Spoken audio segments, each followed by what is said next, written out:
Once again to this channel Prabhavi education hub में सबका स्वागत करता हूं। एंड इस वीडियो में हम लोग लेसन 9 जो कि तमिलनाडु हिस्ट्री है मैं कवर कर रहा हूं, ताकि आपका हिस्ट्री जो है बहुत ही अच्छे से कवर हो जाए।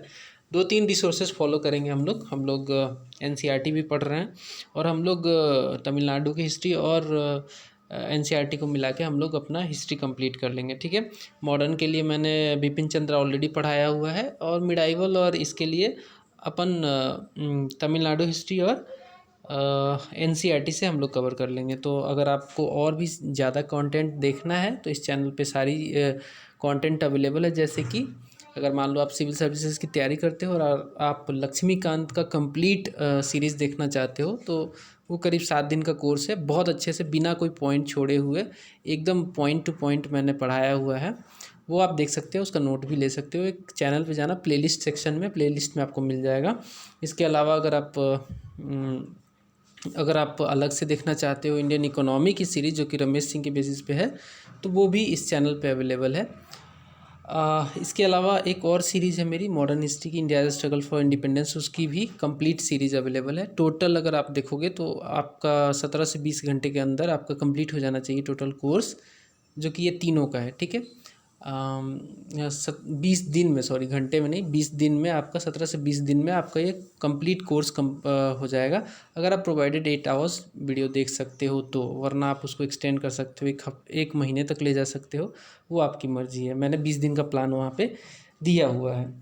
चलिए, चैनल पे नए हैं तो ज़रूर सब्सक्राइब कीजिएगा, बेल आइकन को भी प्रेस कीजिएगा। इससे बहुत इंपॉर्टेंट चीज़ ये होगी कि आपको जो भी मेरे लेटेस्ट वीडियोज़ हैं जो कि यूपीएससी से रिलेटेड है, यहाँ पे कोई बकवास नहीं मिलेगा आपको, एकदम थॉरो पढ़ाई कराई जाएगी, जिससे कि आपका कंप्लीट तैयारी 6-7 महीने के अंदर हो जाए।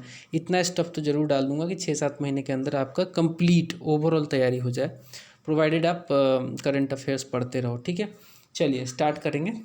गुप्त एम्पायर इस लेसन का नाम है। इसको स्टार्ट करते हैं। तो इसका सोर्स क्या है? इसका सोर्स हमारे पास मिलता है, कई सारा सोर्स है। लिटरेरी सोर्स, एपिग्राफिकल जैसे कि पुरातात्विक और मतलब खनन से जो सोर्स मिले हैं ना, उसे एपिग्राफिकल सोर्स कहते हैं। इसके अलावा न्यूमिस्मेटिक, जो कि सिक्कों, कई सारे सिक्के, सिल्वर और गोल्ड के सिक्के हमें गुप्त एम्पायर के मिले हैं। और साथ में पुरानाज भी बहुत इंपॉर्टेंट रिसोर्स है गुप्त एम्पायर को समझने के लिए। ऐसा कहा जाता है कि पुराना का जो प्रेजेंट फॉर्म है ना, वो इसी पीरियड में इसको, हालांकि पुराना तो गुप्त पीरियड से पहले का है, लेकिन जो प्रेजेंट फॉर्म में जो इसका संकलन किया गया है वो गुप्त एम्पायर के पीरियड में ही किया गया था। तो रॉयल जीनियोलॉजी जो है हमें प्राप्त होती है पुराण से हमें क्या प्राप्त होती है? Royal genealogy. मतलब कि एक के बाद एक जो शासक बने ना, जैसे कि मान लो कि चंद्रगुप्त वन, उसके बाद समुद्रगुप्त, उसके बाद चंद्रगुप्त द्वितीय, उसके बाद कुमारगुप्त, ऐसे जो मतलब जीनोलॉजी है वो हमें प्राप्त होता है पुराना से। ठीक है, पुराना से ये हमें प्राप्त होता है। आगे बढ़ेंगे, नेक्स्ट पॉइंट देखते हैं। नेक्स्ट पॉइंट कहता है कि कुछ और लिटरेरी सोर्स हैं, जैसे कि देवी चंद्रगुप्तम और मुद्रा राक्षस, जिसके लेखक थे दोनों के, देवी चंद्रगुप्तम और मुद्रा राक्षस के लेखक कौन थे? विशाख दत्त। ये कई बार सवाल पूछा गया है हिस्ट्री से, कई बार ये सवाल आया हुआ है आपके पेपर में। आप देखना, कोई भी पेपर 2-4 साल का पेपर उठा के देखोगे तो एक बार ज़रूर मिल जाएगा। इसमें बेसिकली इन दोनों किताबों को लिखा गया है विशाख दत्त के द्वारा। और इसमें क्या हमें जानकारी मिलती है गुप्त एम्पायर से, सब कुछ हम रिलेट करेंगे कि किससे हमें क्या जानकारी मिलती है गुप्त एम्पायर से रिलेटेड। तो गुप्त एम्पायर से रिलेटेड हमें यहाँ पे मिलता है राइज ऑफ गुप्ताज। जो गुप्तों का राइज हुआ है ना, वो हमें प्राप्त होता है, कैसे उनका ग्रोथ हुआ है, देवी चंद्रगुप्तम और मुद्रा राक्षसम, जिसका लेखक हैं विशाख दत्त। यहाँ से हमें ये जानकारी मिलती है। इसके अलावा और भी कुछ पॉइंट्स देख लेते हैं। फाहियान एक इम्पॉर्टेंट ट्रैवलर था, जिसका अकाउंट काफ़ी ज़्यादा इम्पोर्टेंट हो जाता है गुप्त पीरियड को समझने के लिए। फाहियान जो है चंद्रगुप्त द्वितीय के समय में भारत में आया था। गुप्त पीरियड उस समय चल रहा था। चंद्रगुप्त द्वितीय जो कि किसके सन थे? समुद्रगुप्त के सन थे। इनके शासनकाल में ये आया था फाहियान यहाँ पे। और इसका जो ईस्वी है वो 399 AD कहा जाता है। इसी साल को ये आया था भारत में। और इसने कई सारा सोशल अकाउंट दिया है, इकोनॉमिक अकाउंट दिया है, रिलीजियस अकाउंट दिया है। गुप्त एम्पायर से रिलेटेड है। हालांकि ये जो भी मतलब बातें इसने कही हैं, इसने कहीं ना कहीं इसका एंगल जो है वो बुद्धिज़्म को समझना था, तो बुद्धिस्ट एंगल से ही सारी बातें कही हैं और काफ़ी ज़्यादा एग्जेगरेटेड बातें भी कही हैं, जिसको काफ़ी सावधानी से देखना पड़ता है। ठीक है, बढ़ा चढ़ा के बातें भी इसने कही हैं। तो चंद्रगुप्त द्वितीय के समय में आया था फाहियान, सोशल, इकोनॉमिक और रिलीजियस अकाउंट इसने दिए हैं। इसके अलावा अगर बात करें मेहरौली का आयरन पिलर, अगर बात करें हम इपिग्राफिकल रिसोर्सेज की, तो यहाँ पे मेहरौली का जो आयरन पिलर है, आप कभी जाना, कुतुब मीनार के जस्ट बगल में ही है ये। मैं तो गया हूँ, मैंने देखा है। यहाँ का जो इंक्रिप्शन है इसमें चंद्रगुप्त वन का अचीवमेंट के बारे में हमें जानकारी मिलती है। चंद्रगुप्त वन के अचीवमेंट के बारे में हमें जानकारी मिलती है कहाँ से? मेहरौली के आयरन पिलर के इंक्रिप्शन से। चंद्रगुप्त मौर्य के चंद्रगुप्त वन के अचीवमेंट्स, इनकी जो लड़ाइयाँ इन्होंने लड़ी, इन्होंने कैसे जाके कुषाणों से काफ़ी ज़्यादा इन्होंने लड़ाई लड़ी और उनको जीता, मालवा का रीजन ये जीत गए थे। तो ये सारी चीज़ें हमें मेहरौली के आयरन पिलर से हमें प्राप्त होता है। ठीक है, आगे बढ़ते हैं। नेक्स्ट पॉइंट है इलाहाबाद पिलर भी एक इम्पॉर्टेंट रिसोर्स हो जाता है। यहाँ पे इंक्रिप्शन जो है वो समुद्रगुप्त के बारे में बताता है कि ये एक बहुत अच्छा शासक था, इसने क्या क्या लड़ाइयाँ लड़ी और ये एक पोएट भी था। बहुत सारी बातें इलाहाबाद पिलर में लिखी गई हैं। तो बेसिकली ये रिलेटेड है समुद्रगुप्त से। इलाहाबाद का पिलर जो है वो इलाहाबाद में है ऑब्वियसली, एंड ये इनग्रेव किया गया है एक अशोकन पिलर। तो कहने का मतलब है कि क्या ये पिलर समुद्रगुप्त ने बनवाया था? नहीं, ये पिलर बनवाया था अशोक ने। जस्ट इस पर इंक्रिप्शन किया गया है इस पीरियड में, गुप्त पीरियड में, और समुद्रगुप्त के बारे में लिखा गया है। और ये क्या क्या लिखा गया है? तो बेसिकली इसमें क्लासिकल संस्कृत में लिखी गई है, नागरी स्क्रिप्ट में लिखा गया है। देखो पहले क्या था, ब्राह्मी स्क्रिप्ट हुआ करता था। मैंने आपको बताया था कि अशोक के पिलर पे अशोक के जो आदेश थे वो सब ब्राह्मी लिपि में लिखे गए थे, लेकिन ब्राह्मी लिपि से निकलकर नागरी लिपि आ गई बाद में। और अशोकन पिलर जो है इलाहाबाद में, उस पर जो लिखा गया है गुप्त पीरियड के दौरान समुद्रगुप्त के बारे में, वो नागरी स्क्रिप्ट में है, नागरी स्क्रिप्ट में है। यहाँ पे जो ये पिलर है ना, ऐसा पिलर है, इस पर 33 लाइन में लिखा गया है, 33 लाइन से टोटल, जिसमें समुद्रगुप्त के बारे में डिटेल में लिखा गया है। और इसे कंपोज किया था हरिसेन। हरिसेन एक पोएट थे और ये इसको पैट्रोनाइज किया था समुद्रगुप्त ने। समुद्रगुप्त के ही दरबार में हरिसेन थे, इन्होंने ही ये इंक्रिप्शन लिखा है। ठीक है, आगे बढ़ेंगे। नेक्स्ट हम देखते हैं चंद्रगुप्त वन का पीरियड। चंद्रगुप्त वन का पीरियड जो है वो 320 AD से लेकर 330 AD का माना जाता है। लेकिन जो एक्चुअल फाउंडर हमें पता चलता है रिसोर्सेज से, वो फाउंडर जो है गुप्त डायनेस्टी का, वो एक्चुअल फाउंडर है श्रीगुप्त। तो जब भी आपके सवाल आए कुछ मतलब एग्ज़ाम में, तो वहाँ पे आप श्रीगुप्त ही लगाना, बिकॉज एक्चुअल जो फाउंडर हैं गुप्त एम्पायर के, वो श्रीगुप्त है। इसको सक्सीड किया घटोचक ने। श्रीगुप्त का लड़का था घटोचक, और घटोचक और श्रीगुप्त ये दोनों महाराजा की उपाधि लगाते थे, महाराजा की। ये महाराजा धीराज की नहीं लगाते थे, ये बस महाराजा की लगाते थे। लेकिन चंद्रगुप्त वन ऐसा पहला शासक था जिसने पहली बार महाराजा धीराज की उपाधि धारण की थी। महाराजा धीराज की उपाधि पहली बार धारण करने वाला शासक था चंद्रगुप्त वन। ठीक है, चंद्रगुप्त वन हमेशा याद रखना। नेक्स्ट पॉइंट देखते हैं।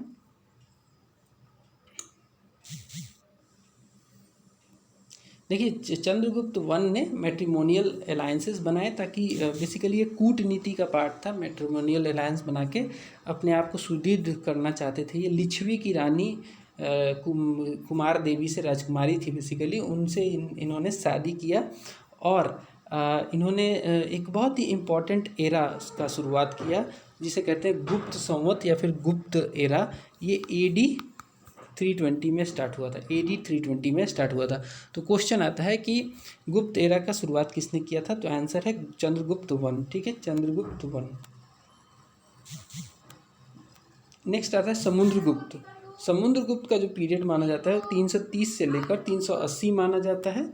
और इस पीरियड में जो समुद्रगुप्त ने काफ़ी सारी चीज़ें की, बहुत जगह आक्रमण किया।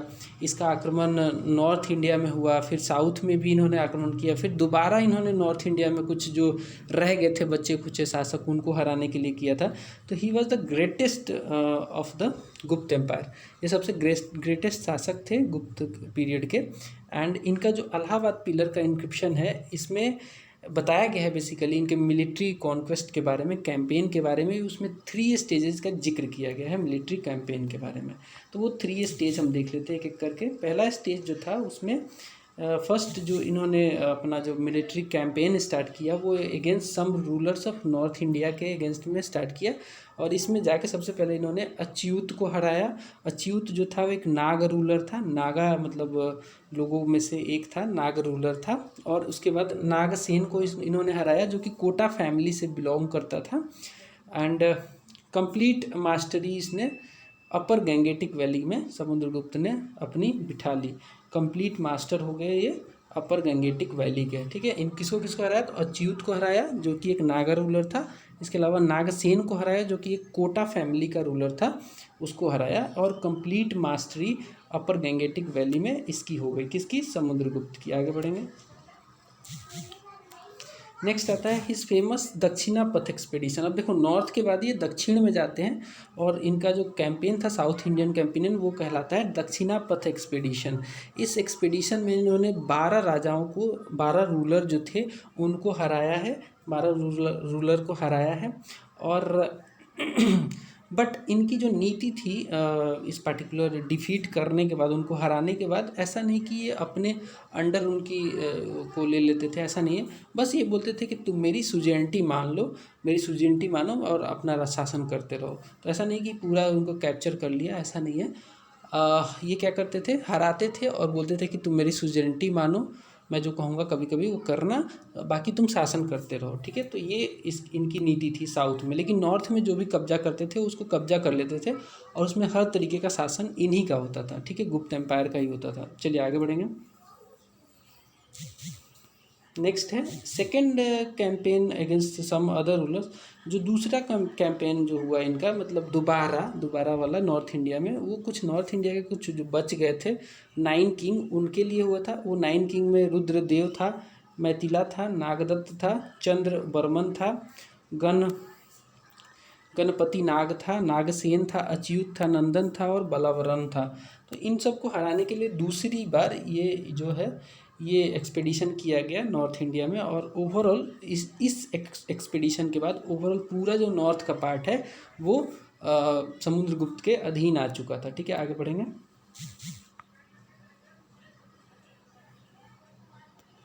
He also issued gold and silver coins. तो इन्होंने silver and gold coins issue किए। उस पर जो लिखा रहता था वो लिखा रहता था जनरली रिस्टोरर ऑफ अश्वमेघ। इन्होंने क्या किया, ये नॉर्थ पूरा कैंपेन करने के बाद, ये तीनों कैंपेन के बाद समुद्रगुप्त ने अश्वमेघ यज्ञ स्टार्ट करवाया, और उससे पहले बंद हो गया था बिकॉज बुद्ध धर्म जो था उसमें अश्वमेघ यज्ञ वगैरह काफ़ी डाउन हो गया था।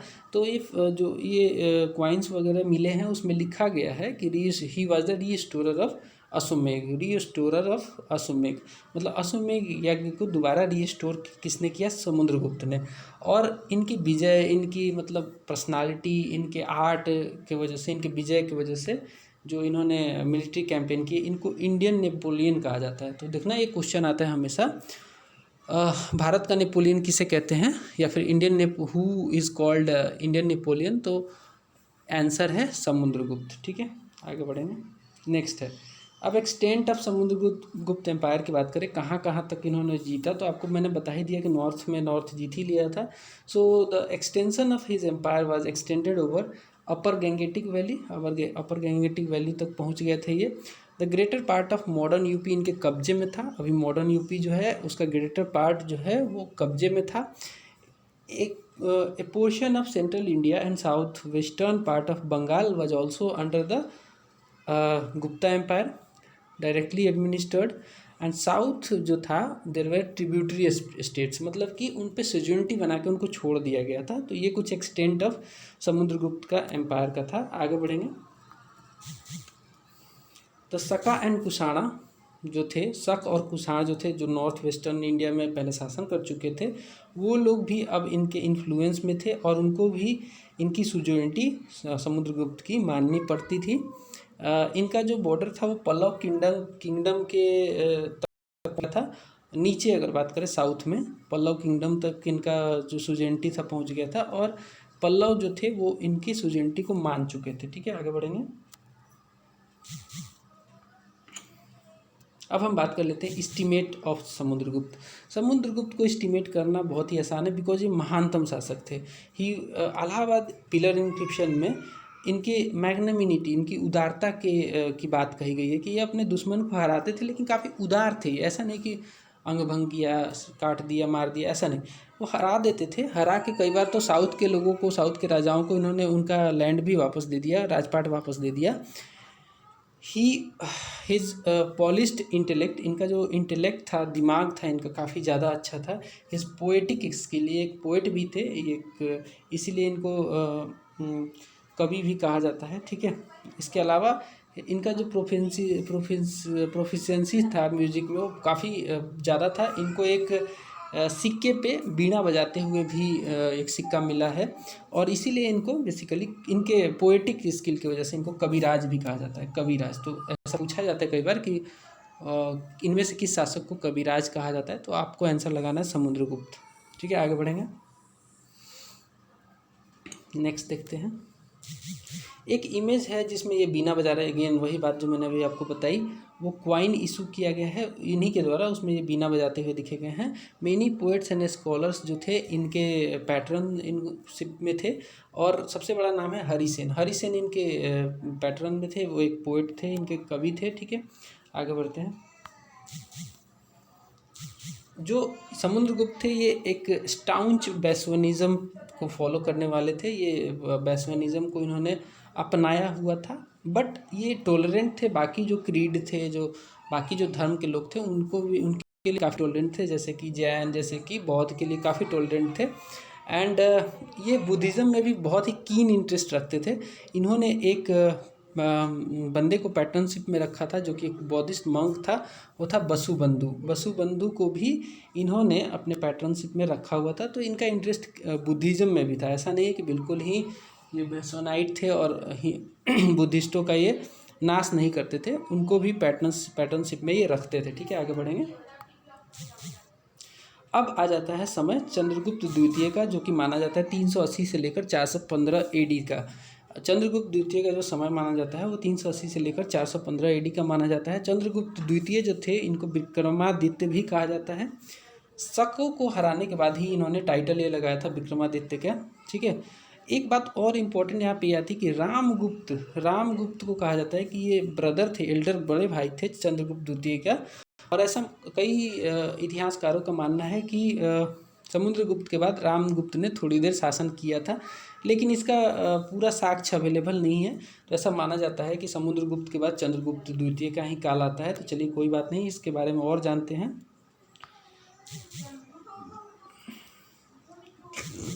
चंद्रगुप्त द्वितीय ने भी मैट्रिमोनियल अलायंसेस बनाए थे। He was married to Kuber Ganga, एक नाग प्रिंसेस थी ये सेंट्रल इंडिया की, उन्होंने शादी की थी इन्होंने। एंड साथ में इन्होंने अपनी सिस्टर प्रभावती को मैरिज के तौर पे बकाटक प्रिंस रुद्रसेन द्वितीय से कराया था इनका शादी, प्रभावती का, और काफ़ी दान भी दिया गया था प्रभावती को। एंड ये जो शादी थी, ये जो दूसरी वाली इनकी सिस्टर की शादी वकाटक प्रिंस के साथ, ये काफ़ी यूजफुल साबित हुई। जब ये कैंपेन कर रहे थे वेस्टर्न इंडिया में, तो काफ़ी ज़्यादा सपोर्ट मिला वकाटक प्रिंस से, रुद्रसेन द्वितीय से। तो ये एक मतलब एक कूटनीति का तरीका था चंद्रगुप्त द्वितीय का, ठीक है। आगे बढ़ेंगे।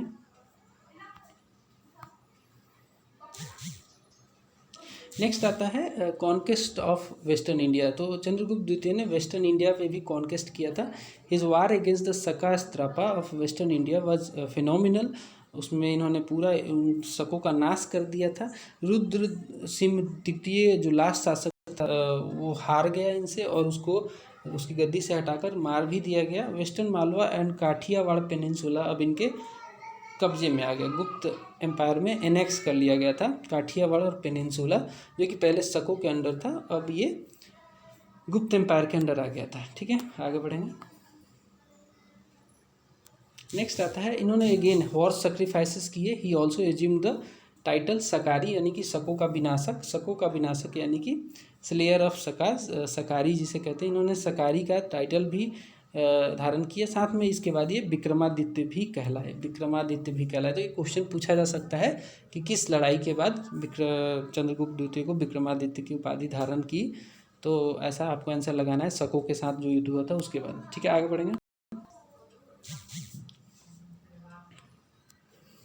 उज्जैन जो था इसी दौरान, इन्हीं के शासनकाल में उज्जैन एक इम्पोर्टेंट कॉमर्शियल सिटी की तरह उभरा और एक ऑल्टरनेटिव कैपिटल भी बना गुप्तों का ऑल्टरनेटिव कैपिटल क्या बना तो वो बना अगेन उज्जैन।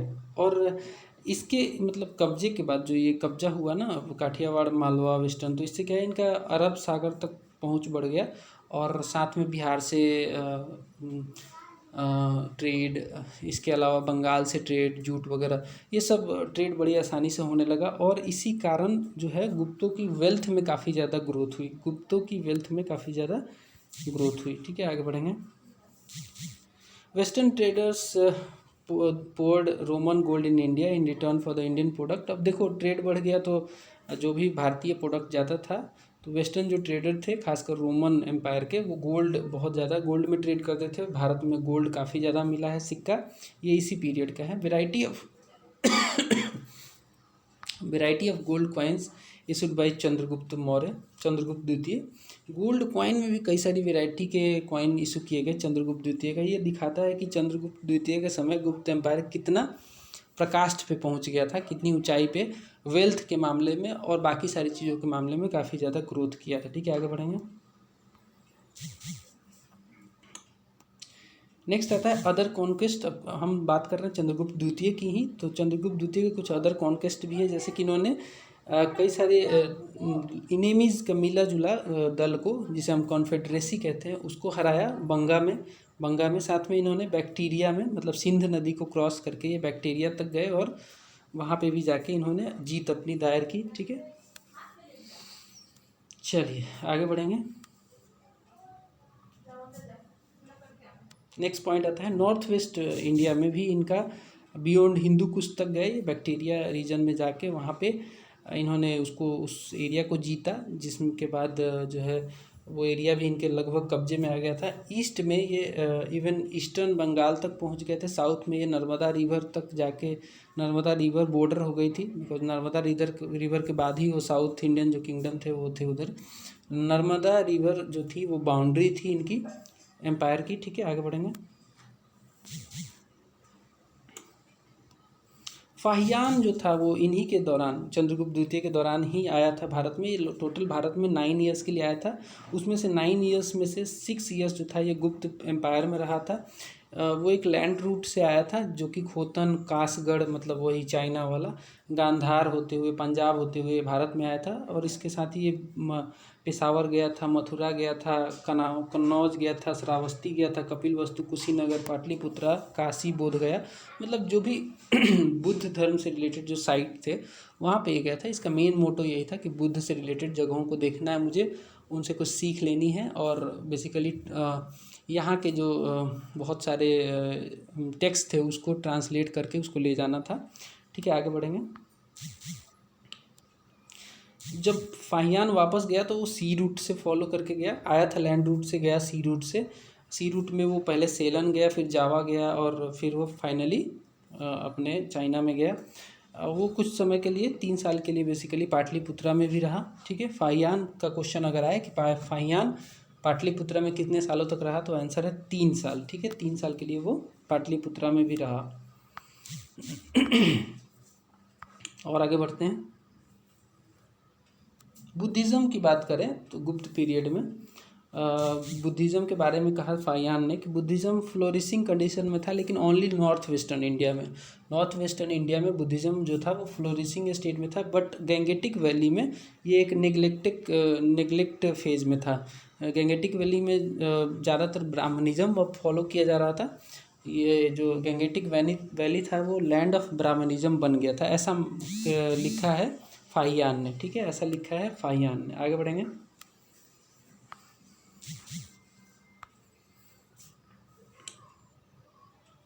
फाहियान ने ऐसा लिखा है कि जो बुद्धिस्ट होली प्लेसेस है सच एज कपिल वस्तु और कुशीनगर, इनको एक अनसेटिस्फैक्ट्री स्टेट में पाया। फाहियान ने बोला कि ये ठीक स्टेट में नहीं है। ये बहुत दुखद है कि जो मतलब कुशीनगर जो कि काफ़ी ज़्यादा रिलेट करता है बुद्ध से, बुद्ध का महापरिनिर्वाण वहीं पे हुआ था, वो एक गलत स्टेट में आ गया है। वहाँ पे सब कुछ ठीक नहीं था। ठीक है, आगे बढ़ेंगे। He did not mention the name of Chandragupta द्वितीय। देखो, फाहियान ने बहुत सारी बातें लिखी, सब कुछ लिखा, बौद्ध से रिलेटेड तमाम चीज़ें लिखी इसने, पाटलिपुत्रा का जिक्र किया, लेकिन कभी भी चंद्रगुप्त द्वितीय का नाम नहीं आता है इसके लेखन में, कहीं भी नहीं लिखा। इससे पता चलता है कि he was not interested in politics, he was only and only interested in Buddhism, and what ever he described was from the perspective and angle of Buddhism। ठीक है, बुद्धिस्ट एंगल से जो भी था उसने डिस्क्राइब किया, somehow exaggerated भी था, मतलब बढ़ा चढ़ा के भी बहुत सारी बातें कही गई थी। अब हम एस्टीमेट देख लेते हैं चंद्रगुप्त द्वितीय का। तो चंद्रगुप्त द्वितीय ऐसा शासक था गुप्त एम्पायर का जहाँ पे इस एम्पायर का जो पीरियड था वो पीक पे पहुंचा, मतलब ग्रोथ सबसे पीक पे पहुंचा था चंद्रगुप्त द्वितीय के समय में। He also patronized great literary figures like Kalidasa. Kalidasa इसमें से सबसे इम्पोर्टेंट फिगर हैं। चंद्रगुप्त द्वितीय के समय में माना जाता है कि नवरत्न हुआ करते थे, नवरत्न, जिसमें एक सबसे महान नवरत्नों में से एक थे कालिदास। कालिदास महान रत्नों में से एक थे। ठीक है, आगे बढ़ेंगे।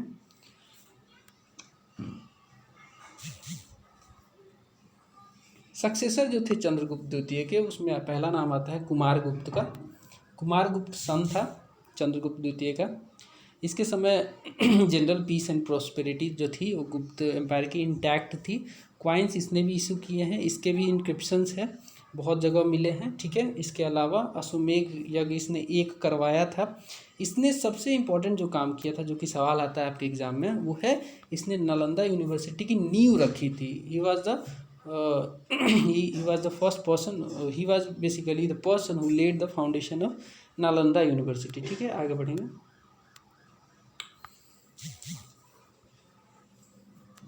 नेक्स्ट आता है इसके दौरान जो था, इसी के शासनकाल में अब जो पावरफुल वेल्दी ट्राइब्स थे वो धीरे धीरे उनका उत्थान होने लगा था, जिसमें सबसे बड़ा नाम आता था पुष्यमित्र का। पुष्यमित्र ने ही बेसिकली इसकी हत्या करके बेसिकली गुप्तों के एम्पायर को आउटथ्रोन किया था पुष्यमित्र शुंग ने। पुष्यमित्र शुंग ने डिफीट कर दिया था गुप्त की आर्मी को भी, एंड हुणों का भी आक्रमण एशिया पे शुरू हो गया था। वो उस समय चाहते थे कि क्रॉस कर सके हिंदू कुश को, लेकिन कुमारगुप्त ने उसे प्रिवेंट कर दिया सक्सेसफुली कुमारगुप्त ने उसे प्रिवेंट कर दिया। लेकिन हुणों का जो असली आक्रमण था वो देखने को मिला किसे, ये स्कंदगुप्त को देखने मिला। स्कंदगुप्त जो था इसका उत्तराधिकारी था कुमारगुप्त का। ही रियली फेस द हुण इन्वेशन, he fought successfully, but Skandagupta ने सक्सेसफुली कहीं ना कहीं हुणों से फाइट किया और अपने साम्राज्य को, गुप्त एम्पायर को इंटैक्ट रखा। आगे बढ़ेंगे। सक्सेसर जो थे फर्दर, जैसे कि पुरुगुप्त, जैसे कि नरसिम्हगुप्त, जैसे कि बुद्धगुप्त और बालादित्य, ये सब उतने योग्य नहीं थे। ये लोग जो थे वो कुछ समय के लिए शासन तो किया इन्होंने, लेकिन ये सफल नहीं हो पाए, मतलब इसको इंटैक्ट नहीं रख पाए। ठीक है, इसको इंटैक्ट नहीं रख पाए। ठीक है, आगे बढ़ेंगे। Gupta power totally disappeared due to Huna invasion. गुप्तों का जो पावर था वो टोटली डिसअपियर्ड हो गया ड्यू टू हुण इन्वेशन। और इसके बाद थोड़ा सा राइज जो हुआ यशोधर्मन का मालवा में, उसके वजह से भी गुप्तों का काफ़ी ज़्यादा डिक्लाइन हो गया। अब हम जान लेते हैं गुप्त एडमिनिस्ट्रेशन और आर्ट एंड कल्चर, ये सारे कुछ पॉइंट्स हैं, इनको देख लेते हैं। तो गुप्त एडमिनिस्ट्रेशन की बात करें तो गुप्तों का जो एडमिनिस्ट्रेशन था वो बेसिकली राजा ही शासन करता था। तो राजा का टाइटल लगाना बड़ा ही इम्पोर्टेंट था। राजा जो गुप्त पीरियड के राजा थे वो टाइटल जैसे कि चक्रवर्तीन, ठीक है, एक मिनट, चक्रवर्तीन, इसके अलावा सम्राट, इसके अलावा परमेश्वरा, इसके अलावा महाराजाधिराज और परमा भट्टरका, ये सब टाइटल लगाते थे। King was assisted with the council of a chief minister. देखो किंग ऐसा नहीं था कि खुद ही काम करे और अकेले ही निर्णय ले ले, इसको बेसिकली काउंसिल ऑफ मिनिस्टर की बातों को फॉलो करना होता था, जिसमें चीफ मिनिस्टर हुआ करते थे, एक कमांडर इन चीफ मिलिट्री के जिसे सेनापति कहते हैं वो भी हुआ करते थे। इसके अलावा कुछ इंपॉर्टेंट ऑफिशियल्स होते थे, वो जो बात बोलते थे उस पर विचार होती थी और उसके बाद डिसीजन लिया जाता था। संधि विग्रह एक बहुत ही इम्पोर्टेंट ऑफिशियल थे, ऑफिसर थे ये गुप्त एडमिनिस्ट्रेशन के, जो बेसिकली ऐसा माना जाता है कि मिनिस्टर फॉर फॉरेन अफेयर्स थे ये, जो मतलब जो युद्ध वगैरह होता था उसको सुलह कराने के लिए संधि विग्रह नाम के एक अधिकारी थे। ये सवाल कई बार पूछा गया है, ध्यान रखना। नेक्स्ट आता है प्रोविंशियल एडमिनिस्ट्रेशन की बात करें, बिकॉज गुप्त एम्पायर काफ़ी लंबा चौड़ा था तो प्रोविंसेस में बांट दिया गया था इसको। प्रोविंशियल जो एडमिनिस्ट्रेशन था वो कुमार, अमात्यस या फिर आयुक्ताज के अंडर था। जो मतलब ओवरऑल शासक था प्रोविंसेस का उसको कुमार, अमात्य या फिर आयुक्त कहते थे। प्रोविंसेस को अगर बात करें इस पीरियड में क्या कहते थे तो भुक्ति कहते थे। प्रोविंसेस को इस पीरियड में भुक्ति कहा जाता था। एंड प्रोविंशियल गवर्नर्स जो थे उनको उपारिक कहते हैं, उपारिक कहते थे उस समय। प्रोविंसेस को भुक्ति और प्रोविंशियल गवर्नर्स को उपारिक कहते थे। ठीक है, आगे बढ़ेंगे। नेक्स्ट देखते हैं। और उसके नीचे भुक्ति के नीचे भी सब डिवीज़न था, उसमें डिस्ट्रिक्ट्स में बांटा गया था उसको, जिसे विषय कहा जाता है। डिस्ट्रिक्ट्स को कहते थे हम लोग विषय, और विषय के जो शासक हुआ करते थे वो विषयपतिज हुआ करते थे। विषयपतिज कौन थे? विषय के या फिर डिस्ट्रिक्ट के शासक थे। नगर, इसके नीचे कई सारे नगर थे जिलों में, उसके बाद फिर फर्दर नीचे आओगे तो नगर हुआ करते थे। नगर का एडमिनिस्ट्रेशन जो था वो नगर श्रेष्ठी या फिर सिटी एडमिनिस्ट्रेटर जो था वो उसको शासन करता था। नगर श्रेष्ठी नाम का अधिकारी नगरों का शासन करता था। विलेजेस का ग्रामिक जो थे वो विलेजेस के शासक थे। ठीक है, विलेजेस के शासक थे। तो ये कुछ एक हायरार्की मैंने आपको बता दिया। आगे बढ़ते हैं। There were no restriction on people's movement. लोगों के मूवमेंट पे कोई रेस्ट्रिक्शन नहीं था। पनिशमेंट भी बहुत ज़्यादा सीवियर नहीं थे और ओवरऑल फ्रीडम था लोगों के पास। लोग बड़े खुश थे, फ्रीडम में रहते थे। ठीक है, ओवरऑल फ्रीडम था। आगे बढ़ेंगे। ये हमें फाहियान के स्रोत से मिलता है। ठीक है, पता चलता है। देर वर नो स्पाई सिस्टम नहीं था। रोड काफ़ी ज़्यादा सेफ थे ट्रैवलर्स के लिए। There was no fear of thieves. और ये बात फाहियान ने कही है, बोला कि मैं जो भी यात्रा करता था ना, मुझे कभी ऐसी दिक्कत नहीं हुई कि मुझे चोर मिल गए, मुझे डाकू मिल गए, मैं बड़े आसानी से यात्रा कर लेता था। तो इसका मतलब कि ओवरऑल जो ये एडमिनिस्ट्रेशन था काफ़ी ज़्यादा सेफ था। ठीक है, आगे बढ़ते हैं।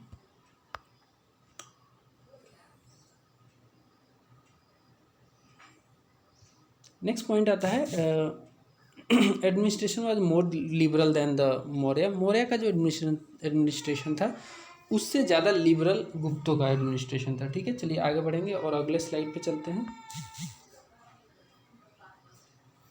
सोशल लाइफ की बात करते हैं हम।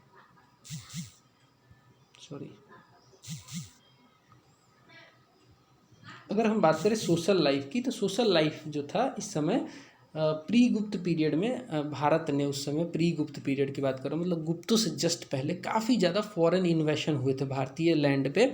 इनमें शकों का, कुषाणों का काफ़ी ज़्यादा इन्वेशन हुआ था और वो लोग अब धीरे धीरे भारत में बसने लगे थे और लोग जो थे यहाँ के लोकल जो नेटिव थे वो उनको एक्सेप्ट कर गए थे। ठीक है, लेकिन गुप्त पीरियड में देखा गया कि कास्ट सिस्टम जो था वो बहुत ही ज़्यादा रिजिड हो गया।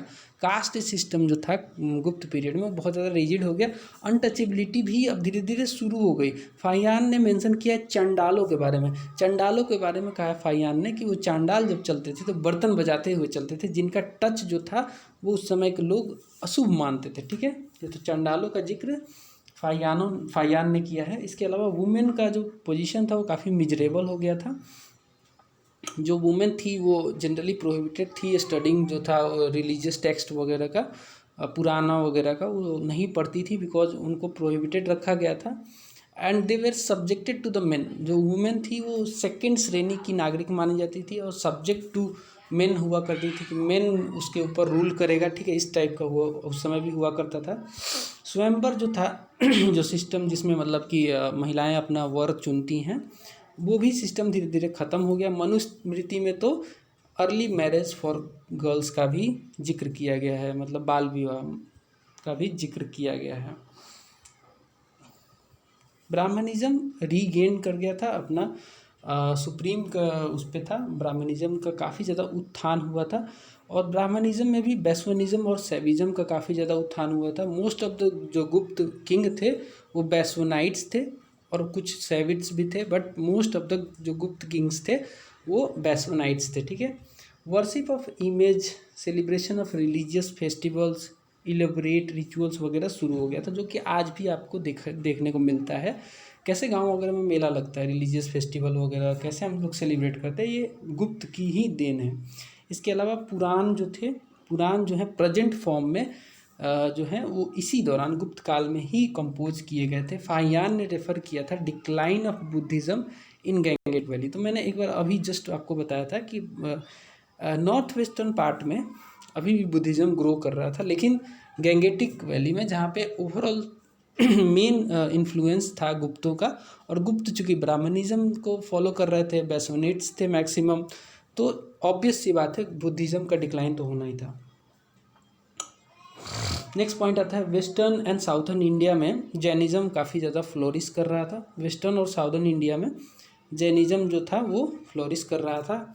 चौथी जो काउंसिल थी ग्रेट जैन काउंसिल, जो कि दूसरी जो काउंसिल थी जो कि ग्रेट जैन काउंसिल कहा जाता है बल्लवी में, जिसमें दिगंबर का फाइनल शेप दिया गया था दिगंबर्स का, वो भी कैरी आउट हुआ गुप्त पीरियड में ही। आर्ट एंड कल्चर की बात करें तो बहुत ज़्यादा प्रोग्रेस हुआ आर्ट एंड कल्चर में, स्पेसिफिकली आर्ट, साइंस और लिटरेचर में। इसी वजह से इसको गोल्डन एज कहा जाता है। लेकिन गोल्डन एज खाली आर्ट के दम पे कह देना, आर्ट, साइंस और लिटरेचर पे के दम पे बिना कॉमन मैन के लाइफ को देखे हुए कह देना ठीक नहीं है, ये अतिशयोक्ति होती है। तो खैर कहा जाता है इसको गोल्डन पीरियड, लेकिन आम लोगों की लाइफ अच्छी नहीं थी, खासकर वुमेन वगैरह की।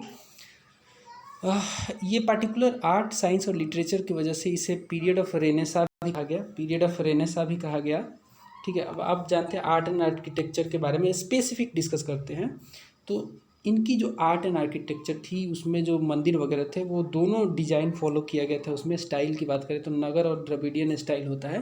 द्रविडियन मतलब जो साउथ में जो फॉलो किया जाता है वो स्टाइल, और नगर जो मतलब नॉर्थ इंडिया में जो फॉलो किया जाता है स्टाइल, वो दोनों स्टाइल का कॉम्बिनेशन देखने को मिला है। मोस्ट ऑफ द आर्किटेक्चर जो है लॉस्ट हो गए बिकॉज ऑफ द हूण के आक्रमण। जो फॉरेनर्स थे आक्रमण किया, स्पेसिफिकली हूणों ने जो आक्रमण किया उसमें बहुत सारे मंदिर को डिस्ट्रॉय कर दिया उन्होंने। इसके अलावा जो टेम्पल का साक्ष्य मिला है हमें देवगढ़ में नियर झांसी, वो एक बहुत अच्छा साक्ष्य है वहाँ पे। इसके अलावा जो स्कल्पचर्स मिले हैं इन द टेम्पल्स एट गढ़वाज नियर इलाहाबाद, वो भी एक अच्छा एग्जाम्पल है। तो देवगढ़ कहाँ है? झांसी में। गढ़वाज कहाँ है? इलाहाबाद में। इस पे कोई भी इन्फ्लुएंस नहीं है गांधार स्टाइल का। ठीक है। जो स्टैचू मिले हैं गुप्त पीरियड के दौरान, standing Buddha at Mathura reveals little Greek style, इसमें ग्रीक स्टाइल थोड़ा बहुत फॉलो किया गया है। इसके अलावा बुद्धा का एक स्टैचू मिला है सारनाथ से, जो कि एक unique piece of Gupta art माना जाता है। इसके अलावा भीतरी मोनोलिथिक पिलर जो कि स्कंद गुप्त का है। तो आपसे क्वेश्चन सीधा आ सकता है कि भीतरी मोनोलिथिक पिलर जो है वो किसका है? तो वो है स्कंद गुप्त का। इसके अलावा कुछ और सारी चीज़ें मिली हैं। क्राफ्ट्समैन जो थे बहुत इफ़िशियंट थे इस पीरियड में, गुप्त पीरियड में। मेटल स्टैचूज़ बनाने के मास्टर थे ये लोग, मेटालर्जी में काफ़ी ज़्यादा इन्होंने महारत पा रखी थी। पिलर वगैरह बना देते थे, जैसे कि आयरन पिलर आपका एक अच्छा एग्जाम्पल है। जिगेंटिक कॉपर स्टैचू जो बना था बुद्धा का, जो मिला था ओरिजिनली सुल्तानगंज से, वो बेसिकली अब है नहीं हमारे पास, उसे ब्रिटिशर्स लेके चले गए अपने देश में। बर्मिंघम म्यूजियम में अभी वो खड़ा है। ठीक है। 7.5 फीट हाइट का ये बहुत ही मतलब भारी 1 टन के वेट के बराबर का ये स्टैचू है। ठीक है। दिल्ली का आयरन पिलर एक अच्छा एग्जाम्पल है। आप कभी दिल्ली जाना तो कुतुब मीनार जाना, उसके बगल में आयरन पिलर आपको दिख जाएगा। इसके अलावा पेंटिंग्स भी बहुत ज़्यादा फेमस मिली है हमें। बाग केव जो कि ग्वालियर में पड़ता है, बाग केव में पेंटिंग जो है गुप्त के दौरान हुई है और ये पेंटिंग बहुत इंपॉर्टेंट है। और इसके अलावा मूरल पेंटिंग्स ऑफ अजंता जो कि लाइफ ऑफ बुद्धा के बारे में है, जो कि जातक स्टोरीज के बेसिस पे है। ये भी हमें कहाँ मिली है? अजंता की गुफाओं में, वो भी गुप्त काल से संबंध रखती हैं। इसके अलावा पेंटिंग एट सिगरियाँ जो कि श्रीलंका में पड़ता है, सिगरियाँ जो है श्रीलंका में पड़ता है। यहाँ पे जो पेंटिंग है वो अजंता स्टाइल की पेंटिंग यहाँ पे पाई गई है। अजंता स्टाइल की पेंटिंग यहाँ पे पाई गई है। ठीक है, आगे बढ़ेंगे। समुद्रगुप्त ने कई सारे गोल्ड कॉइन इशू किए थे, उसमें 8 टाइप के गोल्ड कॉइन का जिक्र है, जिसमें उसके अचीवमेंट्स और एज ए मार्वलस किंग के बारे में बेसिकली वो कॉइन्स हैं। उसमें कहीं बीना बजाते हुए, कहीं उसको बैठे हुए, मतलब उसके अचीवमेंट्स का ही वो सारा कॉइन पे शेप दिया गया है। ठीक है, नेक्स्ट देखते हैं। चंद्रगुप्त द्वितीय और उसके सक्सेसर ने भी बहुत ज़्यादा गोल्ड और सिल्वर के और कॉपर के कॉइन्स इशू किए गए थे, डिफरेंट वेराइटीज़ के। ठीक है, आगे बढ़ेंगे।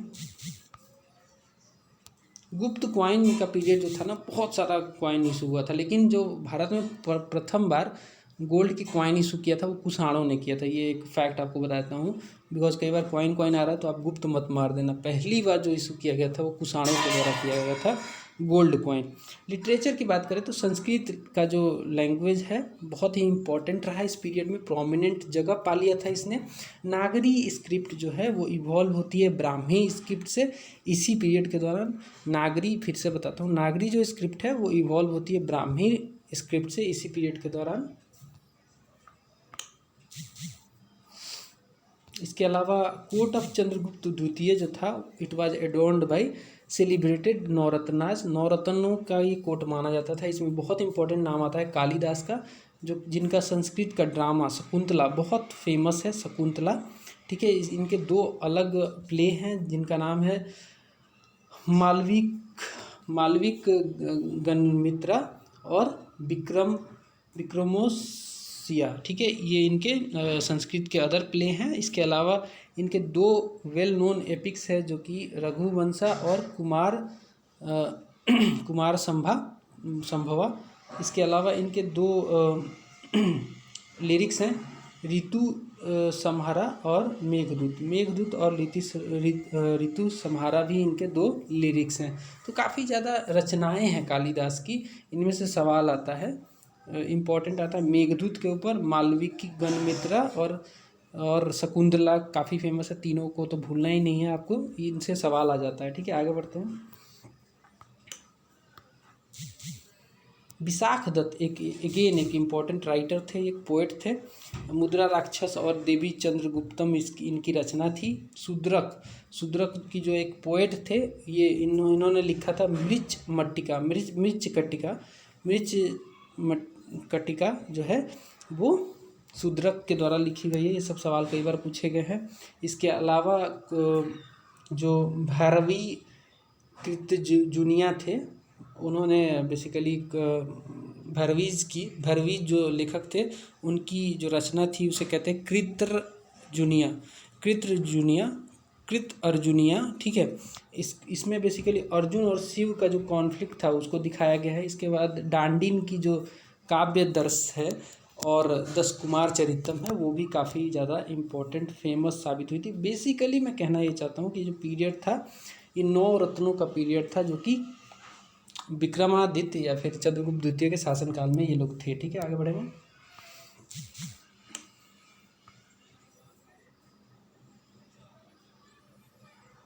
चलिए आगे देखते हैं। बसावदत्त जो थे वो उन्होंने लिखा था, क्या लिखा था, शुभांधु की रचना की थी। इसके अलावा पंचतंत्र की जो स्टोरी जिसके लेखक माना जाता है विष्णु शर्मा को, वो भी इसी पीरियड में, गुप्त पीरियड में ही लिखा गया था।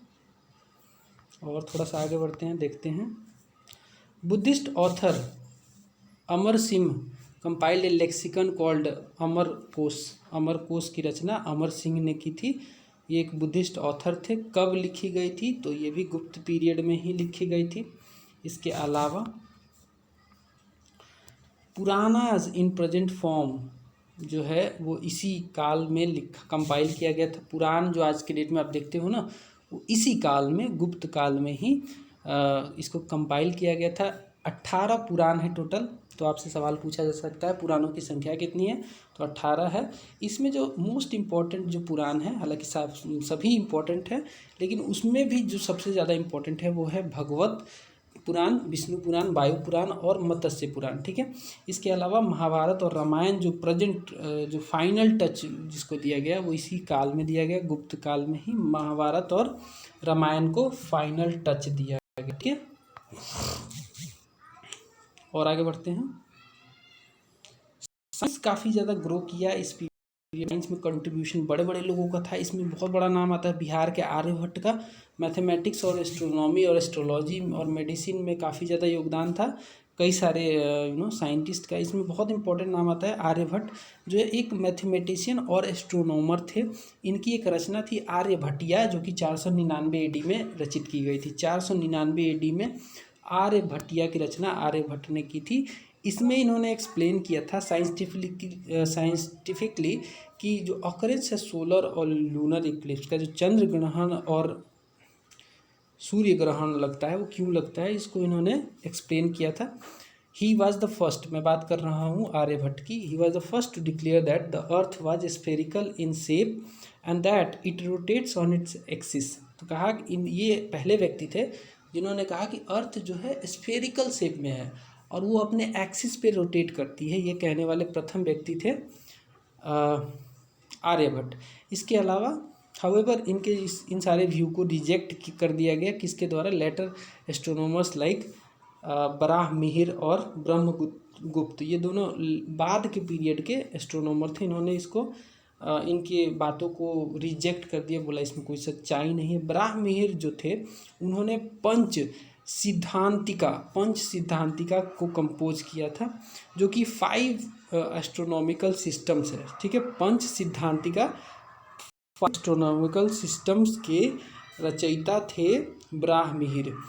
इसके अलावा इन्होंने कुछ और भी सारी चीज़ें लिखी, जैसे बृहदस्मिता के भी लेखक यही थे। ये बेसिकली कई सारे चीज़ों को मिला कर एक बुक थी, astronomy, astrology, geography, architecture, weather, animal, marriage, women's, ये सब मिला के ये किताब थी। इसके भी रचयिता बराहमिहिर थे। इसके अलावा Brihat Jataka is considered to be the standard work on astrology, ये भी बराहमिहिर के द्वारा ही कंपोज की गई थी। अब हम लोग कल्मिनेशन पे पहुंच गए हैं अपने चैप्टर का। मेडिसिन में बहुत बड़ा योगदान बाघभट्ट, महर्षि बाघभट्ट को कैसे भूल सकते हो। महर्षि बाघभट्ट ने जीने का तरीका सिखाया था। ये मतलब मेडिसिन के क्षेत्र में लास्ट थे। अगर बात करें ट्रायो की, तो ट्रायो में 2 नाम आता है जो कि गुप्त से पहले जी चुके हैं, चरक और सुश्रुत का नाम आता है, और तीसरा नाम आता है बाघभट्ट का, महर्षि बाघभट्ट का, ठीक है।